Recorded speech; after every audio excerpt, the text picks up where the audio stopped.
So Dr. Dan Stern Cardinal is here. I'm going to bail just because I have a StreamYard limit to 6 slots. So I know he's eager to talk to you. And I asked both LPP and Dr. Dan not to get into a fight. So, all right. So Dr. Dan's coming in. John, get into a fight? Never. That never happens. No. I'm the one of the I'm one of the calmest, most That's never happened. Placid. Predict that in a million years. I'm one of the most placid people on YouTube. You are. Definitely. You certainly are. Yeah, Sai, I think. I'm sorry. Sorry, Dan. No, go ahead. Yeah. Your question can be also applied to the origin of life, and no other than Eugene Koonin, who I know you know who he is. He is a brilliant scientist who has studied evolution of life. Abiogenesis, and he wrote in, I guess it was 2007. I might even have that quote here. Let me see if I can find it. Yes, I think I do. Hey, Si, while you're looking that up, that paper you're referring to, he actually wrote a decade later follow-up to that paper. I don't know if you've read that one. It's very interesting. Yes, I did. He wrote the translation system, okay, in other words, how we make proteins, might appear to be the epitome of irreducible complexity. This is atheist Koonin, and boy, he is an atheist, let me tell you. This is atheist Koonin talking about irreducible complexity. And then he says, because although some elaborations of this machinery could be readily explained by incremental evolution, the emergence of the basic principle of translation is not. And, this is something that I've been saying for a long time, not before Koonin, but later. The problem is, if you're going to explain how evolution began, you have to include all the mechanisms that allow evolution to occur. And among those mechanisms is the translation system. So how do you get the translation system if it couldn't evolve? And that's, to me, a big question. So Si, I think you know what? Can I hear what Dan wants to say first? Sure. Okay, thanks. Well, so I am going to go to bed soon because it's getting late for me. But the reason I jumped in is because we mentioned error catastrophe, which is like my thing. That's like literally what my thesis was on. But beautiful. If we go down that road, we could talk about it. But with the requirement that you have X, Y, and Z in order for things to evolve in the first place, the question I have there, and I think this came up during the debate actually, is I think this is a really common thing that a lot of people get wrong. You don't need cells for evolution. You don't need cells for selection. All you need is chemistry where you have differences in stability. And once you have those differences, you can have selection, right? You could just show mathematically that a pool of chemicals that form spontaneously that have different levels of stability, it's going to trend towards being dominated by the most stable forms over time. Right.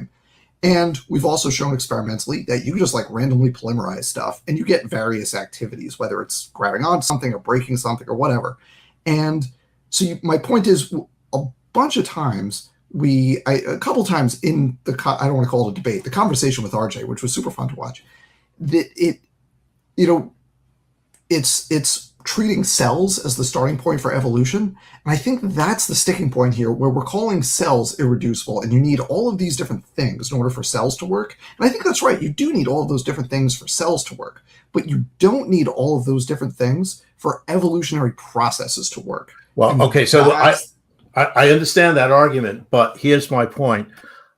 You're right that chemical evolution is a form of evolution. And in fact, you can evolve RNA in test tubes. That's been done. You can evolve chemicals through selective processes that you mentioned. That's all true. But that is not Darwinian evolution. Darwinian evolution requires death, life. It requires natural selection based on a change in fitness. Okay, that's the definition of Darwinian selection. So what I like to do is say that when we talk about biological evolution, That's the Darwinian theory, which requires fitness, requires heredity, requires cells for sure. All of that is part of biological evolution. It's not the only kind of evolution there is. You're right. Chemical evolution exists, but it's different. I was with you until you said requires cells, because I think you can have Darwinian evolution, and this is what do you select for? You select for it alternates. You select for replication fidelity and size. Of what? It's of self-replicating molecules, ribozymes, whatever. Some RNA, for instance. Some combination of ribozymes and polypeptides. I'm agnostic on what the first replicator was. I lean towards ribozymes, but I've become increasingly agnostic on the question. But I think in order to have the process you just described, I agree you need a replicator that has something we could reasonably call heredity, but I don't think you need cells for that. Can I interject here? Okay. If you have things that are reproducing their kind, if there are sometimes random variations, nevertheless, in the offspring, if such variations can be inherited, if some such variations can sometimes confer an advantage on their owners, if there is competition between the reproducing entities, if there is an overproduction of that, not all will be able to survive to produce offspring themselves, then these entities will get better at reproducing their kind. What is needed for natural selection are things that conform to those ifs. Self-replicating cells are prerequisites for evolution. None of this was available prebiotically to explain the origin of the first life form. Can I ask you a quick question, Dr. Dan? Is there a difference? So, like, I'm having a tough time with an example, but you're going to have to help me out and be charitable. But I think Sai's concern is that we don't want to reduce selection to, like, to where we can apply selection to rocks, right? The rocks that are, in front of my doorstep are being selected for, given they have the right properties to be in front of my doorstep, right? So is there a way, I think, isn't that your concern, Sai, or very not? Very much, Danny. You see, we often hear this. We often say, well, the evolution of, cell phones, the evolution of human culture. And those things do change, and those things do get selected for. And, the idea of memes, they get selected for too, ideas. Right. None of that is biological. None of that relates to biological evolution, which is a very specific biological theory that requires replication. It requires accurate replication, and it requires selection from the environment of a living cell which survives. That I think, so here's the thing. That's where I'm with you until you say a living cell, because you can have, and we have that exist in the world right now, replicators that are not living cells, but like natural selection, and what I would call biological evolution still applies to these things. Things like... Dan, are you referring to viruses that are leveraging I'm not referring to these viruses. cells replication factors? Wasn't going to refer to viruses. I was specifically leaving out viruses. I was going to say plasmids, viroids, transposons, and virophages were the four classes that I was going to... What are prions? I'm just curious. What are prions in that? So prions are proteins that are misfolded. What they do is when a prion that encounters the correctly folded version of that protein, when they interact, the prion converts the correct one into the misfolded one. But they can't make more, right? You still need to do the normal transcription and translation to make the proteins. The prions just go around messing with the folding. So that's a kind of a different thing. So you have to have the components that I was just referring to for those to be able to only for prions you need to have transcription and are all those things that you're referring to, are those happening inside of a cell? Let's see. It depends on how you define cell, because for are they happening inside of an organism of some kind, an existing biotic system? Well, obviously, all of this is occurring within existing biotic systems. They're all okay. So the the entire point that's being made, that Sai is making in this, is that you don't have that environment. in the abiogenesis discussion. So to use things like you're using as examples to somehow circumvent the necessities that Dr. Garte's referring to, John, I mean, that's like, do you how does think that make any anything sense? alive today is representative of the first replicator?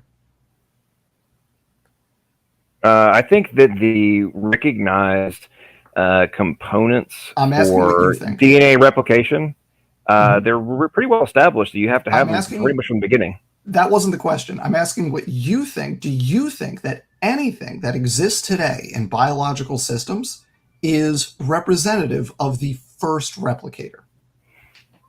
If we're when what are we saying in reference to replicator? Are you talking about a Any RNA molecule strand that is capable of self-replication, the first replicator.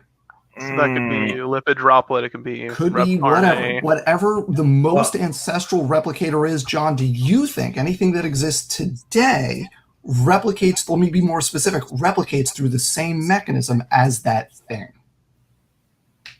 Do I think that the earliest form of life? Well, in my opinion, you can't have any kind of replication that we're observing today without a minimum of factors, and I'm not the only one that says that.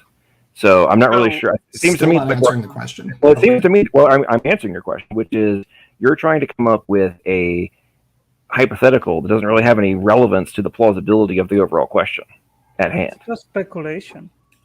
So I can always come up with some kind of a hypothetical. I mean, you could just say, yes, cells were created de novo, therefore the first replicators or something that resembles them still exists. I'm not even going.